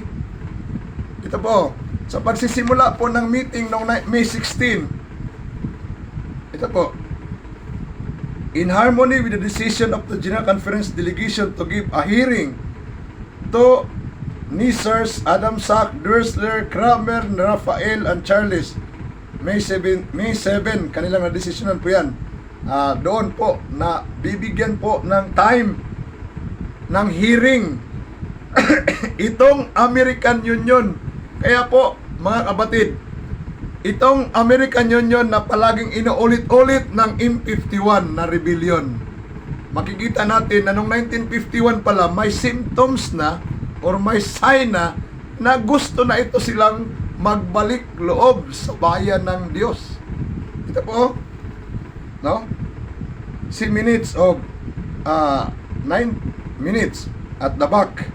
A representative committee met in Utrecht to hear these people. Pakinggan itong bayan na ito doon sa Utrecht, mayroong committee, representative. The special committee consisting of the Union Conference President, extra German delegates, and 3 Holland brethren and representative from Switzerland and interpreters. Before the meeting began, it was agreed that the only selected committee should be permitted to hear the discussion. Brother Ringelberg, the chairman, opened the session by reading Isaiah 55:6-8, and reading was followed with prayer. Okay. Brother Ringelberg explained the purpose of the meeting, yung meeting with the American Union. Tingnan nyo po, mayroon at balang sign na ang American Union ay marirevive po. Babalik talaga sila sa bayan ng Panginoong Diyos. No? May sign na. Brother Ringelberg explained the purpose of the meeting, making it clear that it was the desire of this meeting that help be found to restore the brethren. Nakita nyo po. Pero ngayon po, pinapasama lang ito ng mga taong walang pag-ibig. No, yung mga taong walang respeto sa mga leaders, pinapasama lang nila itong American Union at pinaratangan pa ang presidente na pumunta daw doon, naki-unite doon sa rebellion. Pero hindi nila, nakalimutan na nila na noong 1951, gusto na sana itong bumalik ang mga kapatid na to. No? Gusto na nilang bumalik. Kaya nga nag-request sila na makipag-usap, makipag-reconcile. O, di ba, ang ganda pong sign. Dapat, sana tayo matutuwa. Di ba, dapat masiyahan tayo. Kung mahal natin yung mga kapatid natin na nawala po dahil sa misjudgment po ng mga leaders, dahil sa yung walang due process, no, na pag-action po sa kanila, walang tamang proseso, siguro walang matuitin, chapter 8, step 1, step 2, step 3, no, hindi nila in-apply yun. So ang sign po sa 1951, the desire of this meeting that helped be found to restore the brethren who had been deceived and had acted independently from the reform movement. Diba, ang ganda po na yung mga nahiwalay na mga kapatid, American Union yun ha. No? So, gusto na nilang makipag-reconcile sa General Conference. Ano ba? Brother Stewart gave the outline of the procedure which could be followed with some hopes of success. Ang ganda, no? Si Stewart, in-outline niya ang program and hope and wish na magkaroon ng success. That the meeting is called not because of demand, but to give an open door to those who wish to return. No? Ang ganda po ng purpose of the meeting with the American Union na hanggang ngayon inakusahan yan. No? Para bang yung kapatid sa prodigal son na nung gusto bumalik ang prodigal son, ang kapatid na panganay ayaw nila. Yan ba yung reactions natin, mga kapatid? Kung may mga kapatid tayo, lalo na mga leaders na walay sa iglesia, naging independent, at ngayon gusto nang bumalik, ayaw ba natin tanggapin? Nagsisilos pa tayo kagaya ng kapatid ng prodigal son? Nagalit siya sa kanyang papa, bakit tinanggap-tanggap pa yung tao na yan? Umalis na yan, bakit pa pinagpistahan pa? Ganon din ba yung reactions? Ay, tingin ko, ganon din yung reactions ng mga M51 eh. Kasi hanggang ngayon, inaakusahan nila yung presidente na pumunta doon sa Amerika, and sa tulong ng Panginoon, yung door na sarado, nabuksan uli. Yung disunion na unite. No? Na-unite sila sa church. Tinanggap nila yung mga leaders, tinanggap nila yung prinsipyo, and nagbalik loob sila sa Panginoon.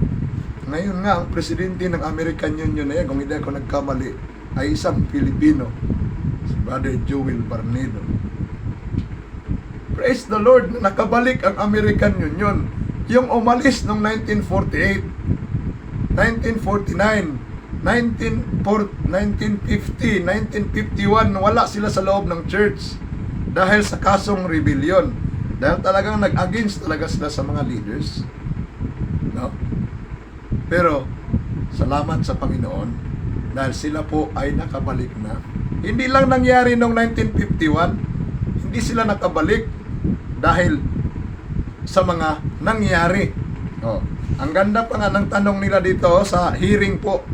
Ito, gusto ko lang pong liwanagin po sa inyo. Ito yung hearing po. Oh, ito yung tanong po na present ng American Union sa General Conference Delegation. Ang ganda po ng kanilang tanong. Number 1, are we willing to make peace with them in harmony with the Bible and the testimonies? Di ba ang ganda? Oh, nakita nyo po yan? Narinig nyo po? Number 1 nila na tanong sa GC noon, are we willing to make peace with them in harmony with the Bible and the testimonies? Number 2, if you have acted wrongly, that you will confess it and reestablish the damage you have made. Tama. Kung nakagawa po sila ng mali, dapat nilang aminin yung kanilang pagkakamali. No? Dapat nilang aminin ang pagkakamali, no? And the damage na kanilang ginawa, i-restore. Number 3, do you believe that a minister or a member of the committee or the whole committee can disfellowship a member? Kasi dinisfellowship nga sila. Sino ang nag-disfellowship sa kanila? Yung nagsulat sa kanila na i-disfellowship, si Kusel kasama. Nagsisinungaling daw ako. Dahil ang sinabi ko daw si Nicolisi, hindi ko sinabi na si Nicolisi lang ang nag-disfellowship. Yung nagsuspindi in the name of Jesus, si Nicolisi nung pumunta sa Amerika, ayon sa nakasulat. Ano bang kasinungalingan na ginawa ko dyan? Sinasabihan na kung iyon daw, pagsisinungaling ko. Andiyan naman may pirma yung pag-disfellowship sa American Union. Kahit ipakita ko po sa inyo, pirmado po yan ni Kusel at ni Nicolisi. Yan po. Bakit naman tayo magsisinungaling? Yan o. Pirmado yan ni Kusel at ni Nicolisi. Yung pag-discharge, pag-disfellowship. No? Pag-disfellowship. Pero ito, disfellowshipment na po ito. Hindi lang po si Nicolisi ang nag-disfellowship dyan. Ang nakapirma, kasama si Carlos Kusel. Ipaparatangan pa naman ako nagsisinungaling kasi si Nicolisi daw ang nag-disfellowship. Wala pa akong sinasabi na si Nicolisi lang ang nag-disfellowship. Kasama po si Kusel. No. Ito, mga kapatid. Kaya, makikita po natin na 1951, may sign na talagang ang American Union po babalik sa iglesia ng Panginoon. Sabi po ng mga ISDARM, kung bumalik talaga totoo ang American Union na nag-rebellion, dapat sa ISDARM. Wow, ang kini nila. Bakit naman doon babalik sa ISDARM na yung headquarter doon, kinupkup na yon ng rebels? Bakit doon pupunta yung American Union na ang headquarters sa Sacramento, California, kinupkup na yon, inupuan na yon ng nag-rebels noong 1951? Bakit daw hindi sa ISDARM na pinarehistro sa 1949? Yung rehistro na yon na sa 1949, hinawakan din yan ng mga nag-rebellion. So anong gagawin ni Kusel? Wala naman siyang magawa kasi ayaw naman niya na ipagpatuloy na yung lawsuit po o yung petition na kanyang ginawa sa korte. No? Hindi naman pinagpatuloy ni Kusel yun. So, ibinigay na po yun sa kanila.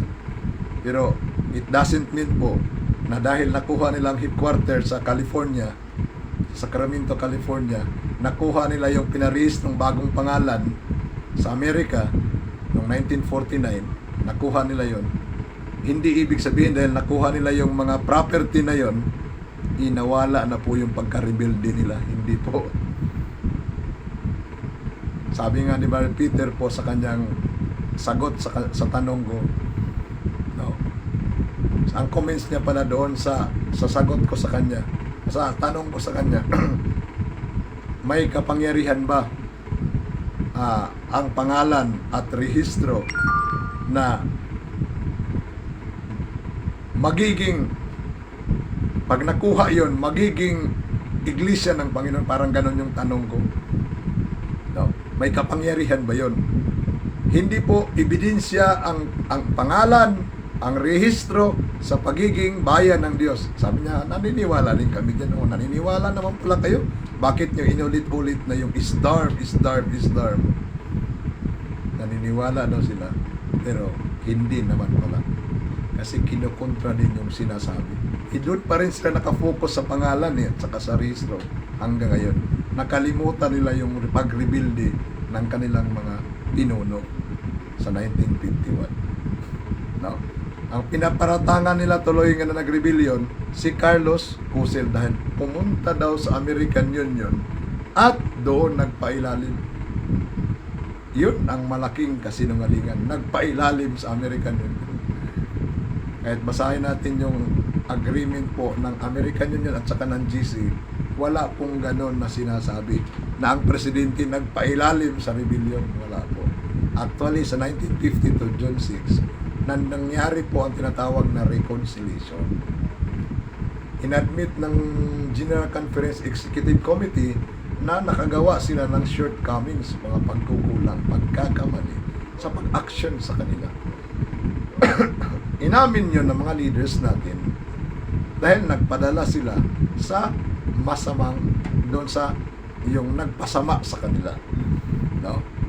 Naniwala din naman itong mga leaders.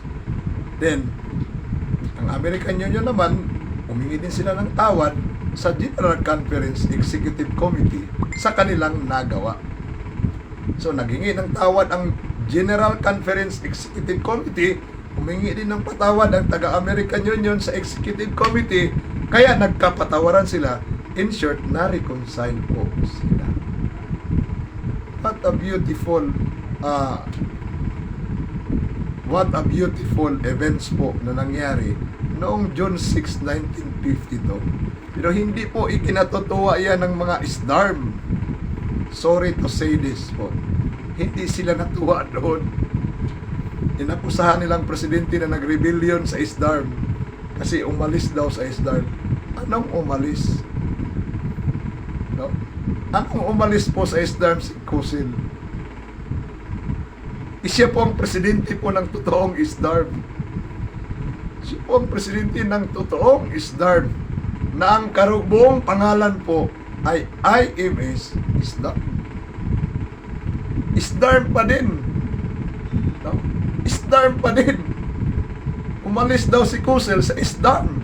Dinugtungan pa nila nung nakita daw ni Kusel na hindi siya susuportahan ng majority na member ng ISDARM, kaya siya umalis at nakijoin sa American Union at doon nagpailalim.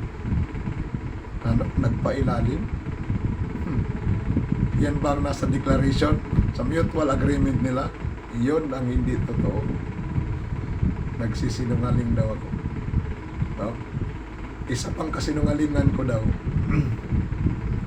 Sinasabi ko daw po na noong 1948, ang nag-meeting po ay Miss Isdarm. Wala pa akong sinabi, kahit i-review natin yung live ko, wala akong sinabi na ang nag-meeting noong 1948 ay IMS lang. Wala pong lang yun. Ang sinasabi ko po, inuulit-ulit ko, yung mga tanong na kagaya nito, Brother Nestor, ano po ba ano talagang iglesia ang nag-meeting noong 1948? IMS o Isdarm? Ang sinasabi ko po palagi, yung tanong na yan ay irrelevant kung sa korte. Bakit kayo magtatanong, mga Isdarm po, lalo na ito si Brother Solomon Dumagit, kagabi yan ang banat niya. Isa daw akong malaking sinungaling dahil hindi ko daw mapatunayan na ang nag-meeting po sa Hulan noong 1948 ay IMS Isdarm. Natatawa lang po ako. Ginawa pa akong malaking sinungaling. Binabasa niya ang mga dokumento na wala talagang IMS. Wala talagang IMS daw sa kanya mga dokumento na binabasa. Ang binabanggit doon is Seventh-day Adventist Reform Movement. Totoo naman yung mga dokumento na kanyang binabasa. Wala naman akong kontra doon. Wala pa akong kontra doon. Pero ang ibig ko pong sabihin, hindi po dalawa ang reform na nag-meeting noong 1948. Hindi po dalawang reform. Iisang reform movement lang po yun na pwedeng tawaging in short Isdarm. Sa dokumento, pwedeng tawagin, nakabalagay doon, IMS Isdarm. No? Pwedeng tawaging IMS, pwedeng tawaging reform movement. Pero iisa lang po yun. Isinabi pa niya doon sa kanyang live, alam niyo mga kapatid, yung IMS na yan ay isang society yan na pinagmamay-ari ng Isdarm. Ano? Pinagmamay-ari ng Isdarm ang IMS. Ilang church pala yan? Ilang grupo pala yan? Kung pinagmamay-ari ng Isdarm ang society na IMS, dalawang grupo yan. Pero I don't believe po na ang IMS at saka Isdarm, dalawang simbahan yan. Hindi po. Huwag kayong maniniwala po. Iisa lang po yan. No? Iisa lang po yan, mga kapatid. Tawagin man siyang Isdarm, tawagin man siyang IMS, siya pa rin yun. Ang basihan ko naman po, bago ni-revise ang Constitution and Bylaws, ano ang pangalan na nakasulat doon? Isdarm o IMS Isdarm? Sa Constitution and Bylaws po ng Reform. Bago ito ni-revise kasi may decision noong 1948 na i-revise ang Constitution and Bylaws. Bago siya na-revise, bago siya binago o inamindahan, ano ang pangalan na nakasulat doon? Ay binasa ko na rin po yan sa isa kong live. IMS Isdarm. So, bakit natin sasabihin na ay Isdarm lang talaga ang nag-meeting? Ay mas matibay yung Constitution and Bylaws. Kung sa Pilipinas yan, saligang batas. Constitution ng Pilipinas. Nandoon yung pangalan ng International Missionary Society, Seventh-day Adventist Movement. At wag niyo pong sasabihin po, Brother Solomon, na ang IMS pinagmamay-ari ng Isdarm. Diyan kayo nagkakamali. Papaniwalaan nyo kami na dalawa na po ang grupo, isang IMS na pinagmamay-ari ng Isdarm. Iisa lang po yun. Kaya yung tanong mo sa akin, kung ano ang nag-meeting sa 1948, IMS pa o Isdarm, yung tanong mo palang mali na. Bakit wala pa namang dalawang reform sa 1948? Kailan naging dalawa na ang reform? Noong 1951, May 20.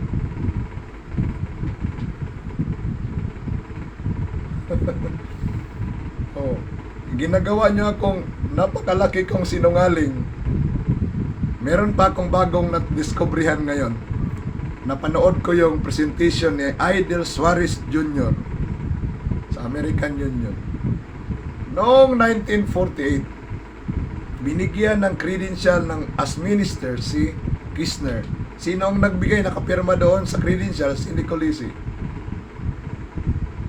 At ang pangalan po na nakalagay doon sa ID, sa kanyang credential, IMS is the secretary po ni Nancy Nicolisi ang nakapirma.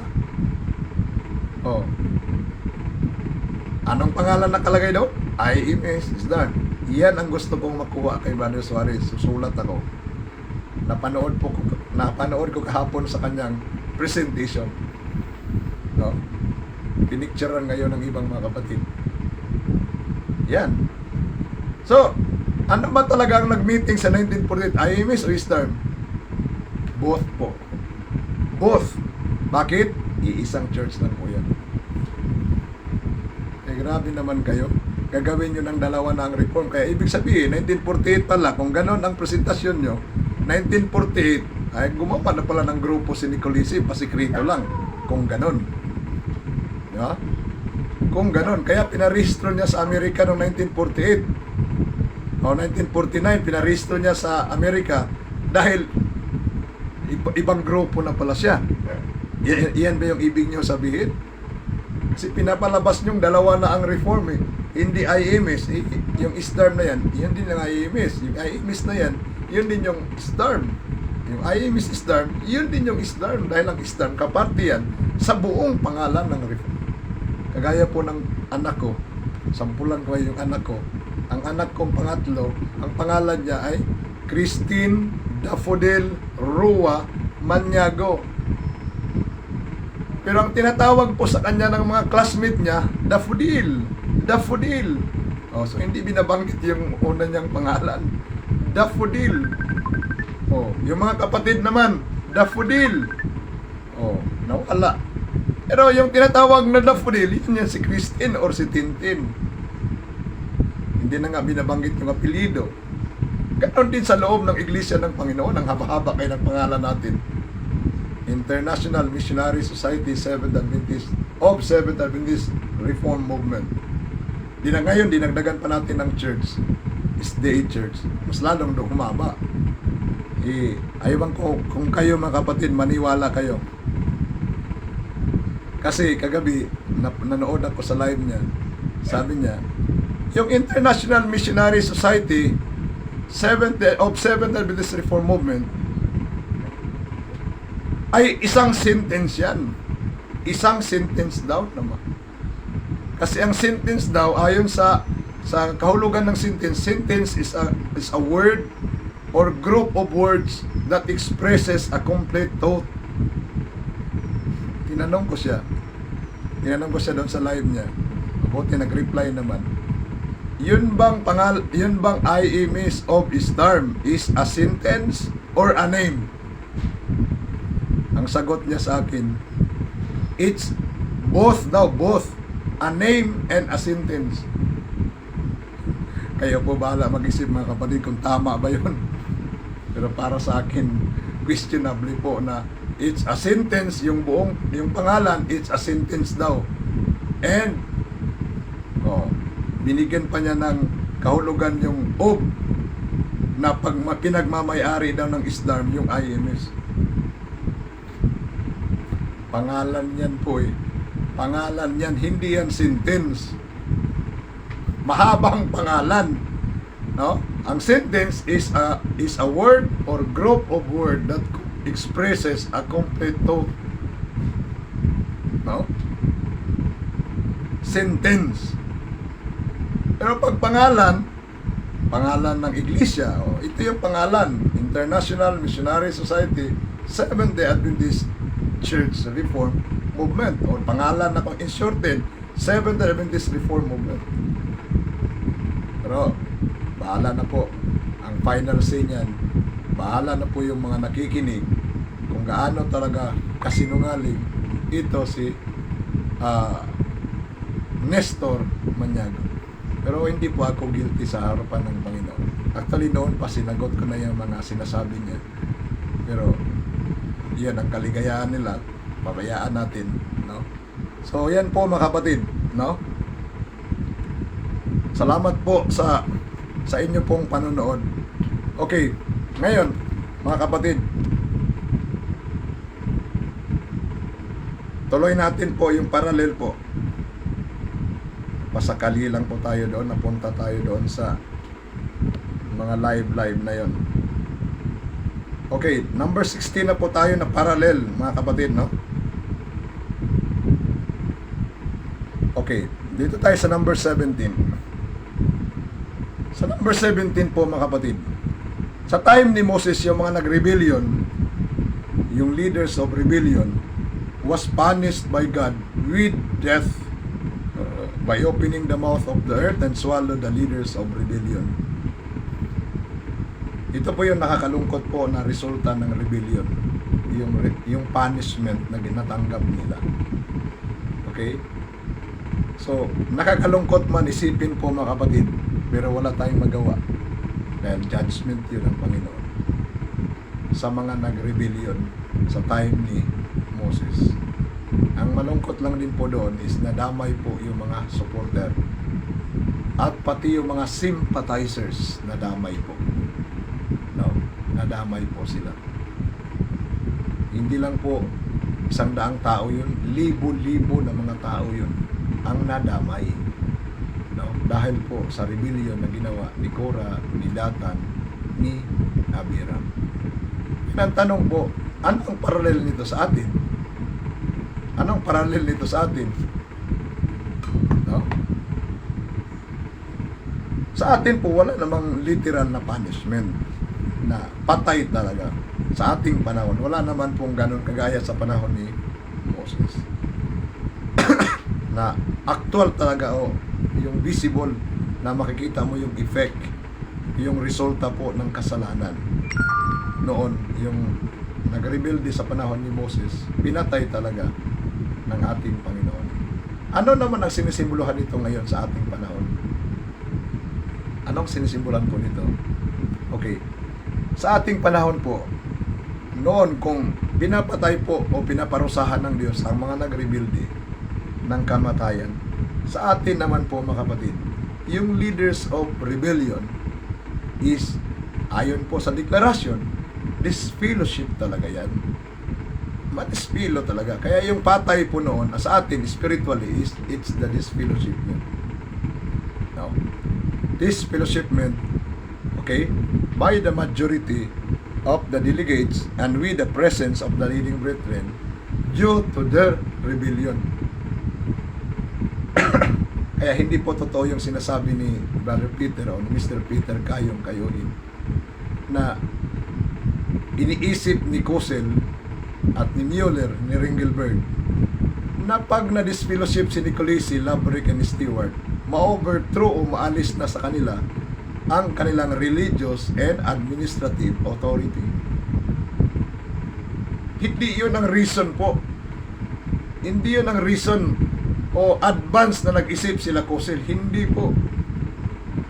Napilitan pong mag-decide ang leading brethren ng General Conference together with the majority of the delegates na aksyonan talaga si Nicolisi.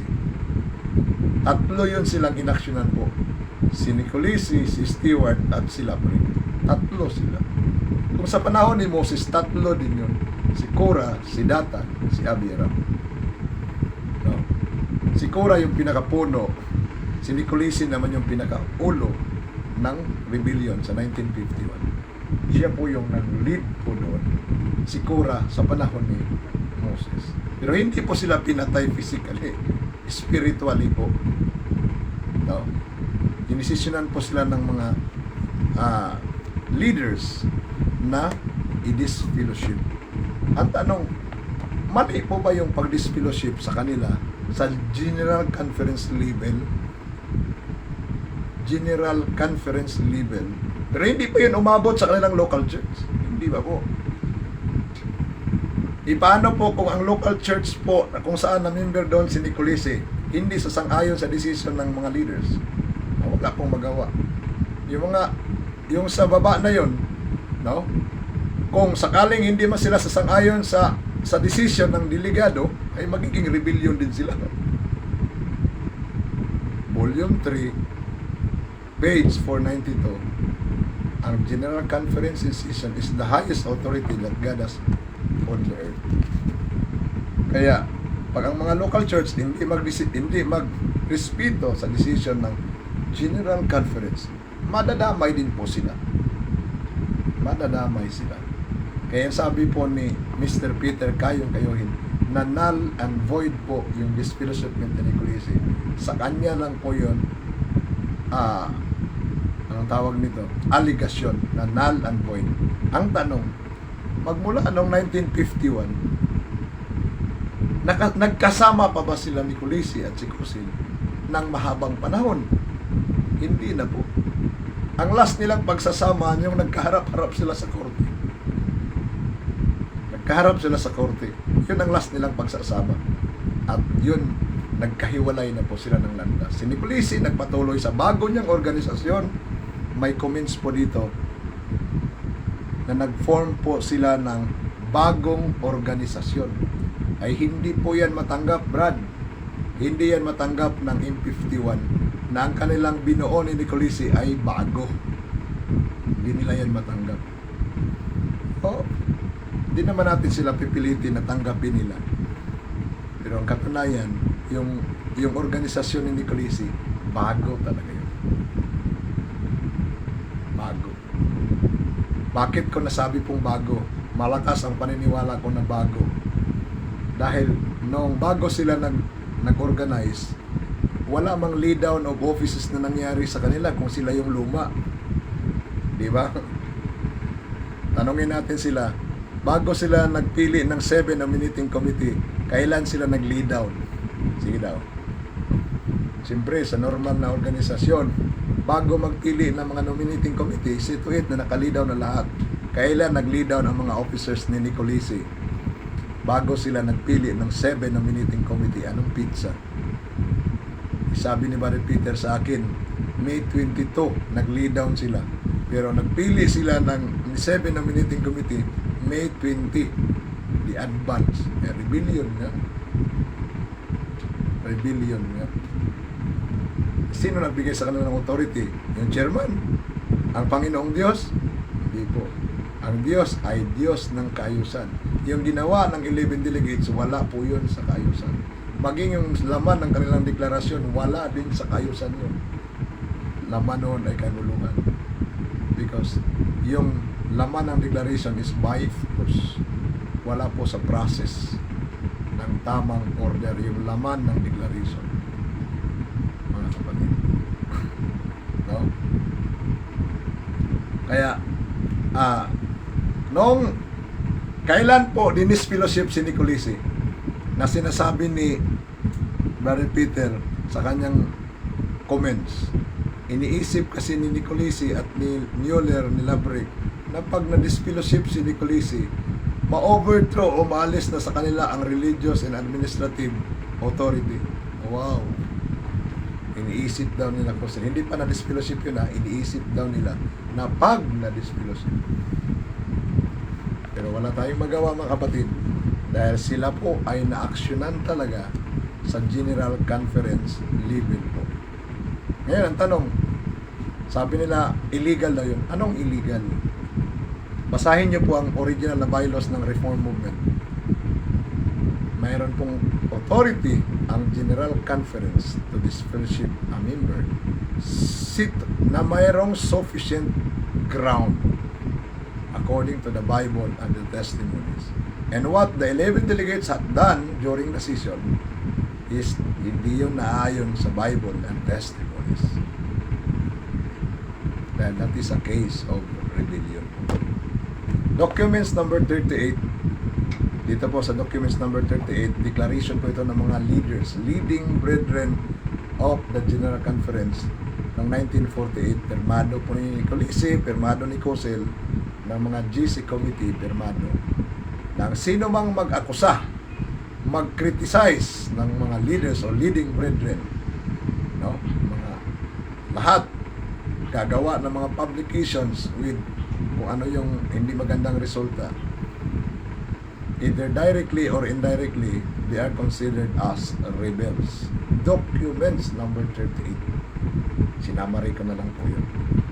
No? And they are left outside the body of the congregation. Ano ibig sabihin yan? They are left outside. Disfellowshipment yan. Kaya sino mang mag-rebelde, pasensya na lang po kayo. Pero ang tanong, may sufficient ground ba na sila po talaga ay rebellion? O pinakita ko na po sa inyo nung unang live ko pa lang, nung sumunod na live, at saka yung laman ng kanilang declaration, maliwanag po yun. At saka yung sulat nila, kaya nung natanggap po ng 14 delegates ng mga leaders po, ang sulat ng yung binasa ko po, nasabi nila, we fully believe that we stand for the right and are now at beginning of a new beginning in the reform movement. Yun ang nagpatibay po sa decision ng majority ng mga delegates na ang 11 delegates nagsimula na sila ng bagong simula sa loob ng reform movement. Kaya bagong movement po sila noong 1951. Kahit tanggapin man nila o hindi, bagong movement talaga ang movement ni Nicolisi. Nagmukha lang siyang dati dahil silang nagposisyon sa na-register noong 1949. Silang nakakuha noon. Yung headquarters sa California, sila din ang nakakuha kasi kinopkop nila yun. Pero pang-aagaw yun kung tutuusin mo. Suriin mo talaga ng mabuti. Pang-aagaw yun. Ito po, yung ginawa nila ay paglabag yun sa resolution ng General Conference. Ng mga rebelde, wala silang karapatan ang mga property dapat nilang isurrender. Pero hindi ginawa yan ng 11 delegates. Sa halip, kinuha nila yung mga property. Ito po. Noong inaksyonan po ang American Union, tingnan nyo ha, when it comes sa mga property po, yan po, pirmado po ito ni Nicolisi at ni Cousin. Sabi po dito, nasa bylaws din po ito natin. Herewith we declare that anew that the International Missionary Society of Seventh Adventist American Union with seat in Denver conform our Constitution on page 22. Kaya nasa Constitution nga po ito. Is dissolved by the General Conference and that its two leaders, Ed Wersler and Weld, are disfellowship for many years. These brethren have been engaged by the General Conference but due to the rebellion, they have been discharged. So, now, tingnan natin tungkol sa mga property. In harmony with the principles of the General Conference and after the order of the organization, both Christian and moral, and according to the law of the land which protects the property of a citizens from defraud and robbery, here we solemnly declare that all possessions, ito na po, all possessions, money, bank accounts, meeting houses, office equipments, and furniture, literature, and all the properties belonging to the General Conference.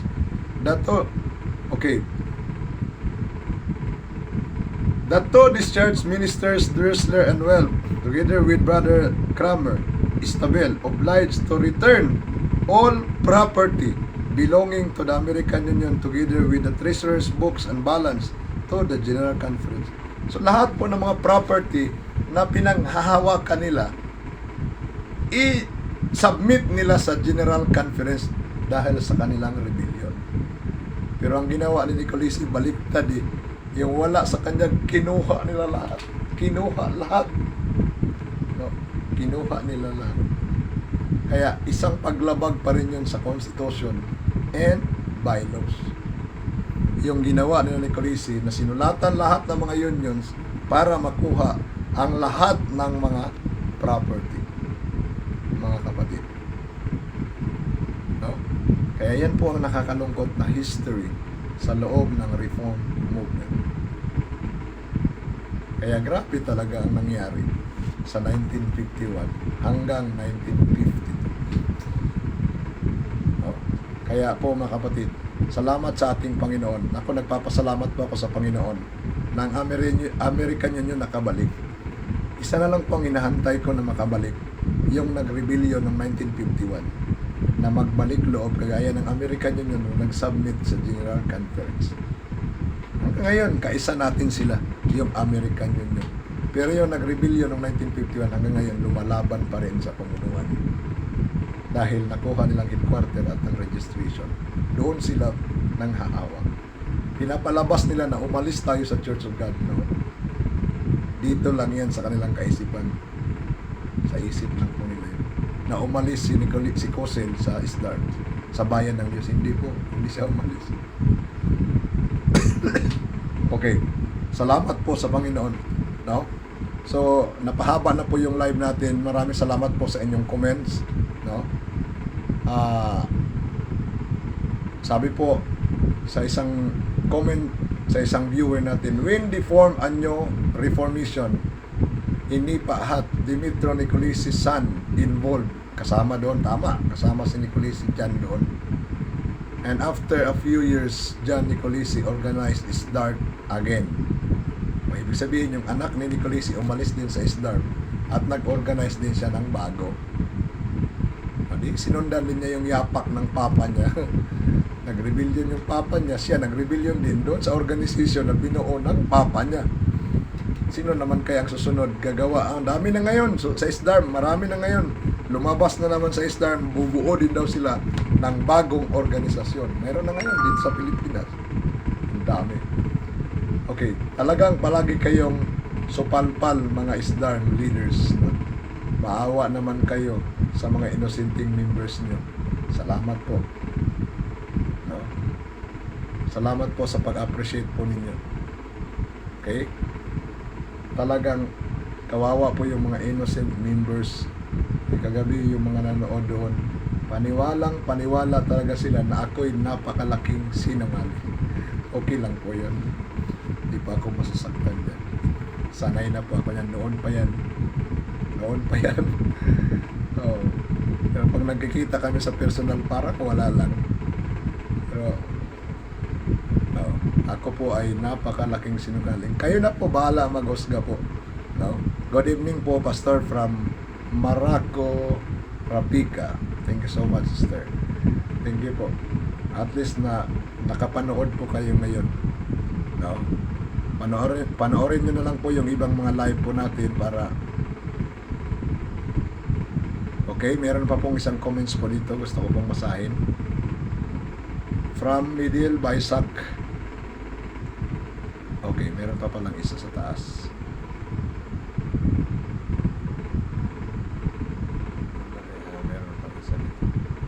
Meron pang siyang sinabi itong mahirap i-pronounce na pangalan. Ano sabi niya? Ito mo ng kay Midil. Naamong lang ng mga pioneers sa katarantaduhan ni Nicolisi. Pasensya na po kayo sa words na ginamit po ng ating isang kapatid, no? Katarantaduhan ni Nicolisi. Pasensya na po tayo. Medyo mabigat lang yun ang words na yan. Pero mas mabigat pa yung rebellion dyan. Bisan naman si Kinsa makalitan yun ka sa gibuhat ni Nicolisi, pakakon kaayong dako, ipasangil pa sa GC na maoy nagsuspindi ka Mark yun. Okay, salamat po sa inyong comments, no? Pasensya na po kayo. So, maraming salamat po sa lahat ng mga nanood ngayong gabi. Sa mga manonood pa lang po, kung sakaling meron po kayong katanungan, no? Mayroon po kayong narinig na saga po ng mga akusasyon, pwede naman kayong pong magtanong. Tanong nyo lang po dyan. At kung makaya nating sagutin, sasagutin natin sa tulong at awa po ng ating Panginoong Diyos. Okay, so lumalalim na po ang gabi. Maraming salamat po. And to God be the glory sa time na ibinigay po sa atin, sa karunungan po na ibinigay sa atin, kaalaman, at sa mga akusasyon po, masanay na tayo dyan sa akusasyon. No? Masanay na po tayo dyan. para hindi sasama ang loob natin, maging feel free po. No? At saka kailangan naman natin ma-experience po na parang nabubuhay tayong patay. Okay? So kahit siraan tayo sa buong mundo, hayaan lang natin. Kung yan ang kaligayahan po nila, walang problema. Inakusahan din tayo na sinisiraan daw po sila. Vice versa lang. Pero mas maganda po kung ang sasabihin natin kung ano yung nakasulat lang po base sa dokumento. Okay, so purihin po ang Panginoon ngayong gabi. Sa ating pagkatapos po, tayo po yung manalangin. Aba po namin na nasa langit po kayo, sambahin po ang inyong pangalan, dumating po ang inyong kaharian. Magana po ang inyong kalooban dito sa lupa, gaya po ng nasa langit. Nagpapasalamat po kami, Panginoong Diyos, sa pagkataong ito na ibinigay niyo po sa amin. Salamat po sa record po ng kasaysayan. Salamat po sa klarong mga ebidensya na ang iglesia na aming kinaaniban ay siyang inyong totoong iglesia, na dumaan po ng marami pong mga pagsubok sa loob, sa labas ng iglesia. Salamat po, Panginoon, na inyo po inatnubayan po kami. Tulungan niyo po kami na dipinsahan po ang katotohanan, ang mga prinsipyo na ipinagkaloob niyo po sa inyong iglesia noon pa man. Tulungan po kami na ipaglaban po ito sa gitna po ng pag-apostasya, pag-rebellion. Tulungan po kami, Panginoon, na maging masunurin po sa lahat ng inyong mga kautusan. At tulungan po kami na tumayo sa gitna po ng anumang hamon sa aming buhay. Pagpalain niyo po ang lahat ng mga nakinig ngayon, nanonood. Pagpalain po ang kanilang mga pamilya. Kung mayroon man pong nararamdaman ang bawat isa sa amin, tulungan niyo po kami na gumaling sa magitan po ng natural na pamamaraan. Ingatan din po kami ngayong gabi sa aming pagtulong. Patawad po kung saan niyo po kami nasumpo nagkulang at nagkasala. Pagpalain din po ang mga kapatid namin na separated sa isdarm po. Pagpalain niyo po sila, Panginoon. Sana ma-open din po ang kanilang mga isipan, ang kanilang mata ng pananampalataya. Pagpalain din po ang lahat ng mga nakarinig ng inyong pabalita. Salamat po sa pagdinig at pagtanggap niyo po sa amin, sa pangalan po ng aming Panginoong Jesus. Amen. Okay, maraming salamat po and good night po sa inyong lahat, mga kapatid, and purihin po ang ating Panginoon in the name of Jesus. Okay, salamat. Bye-bye.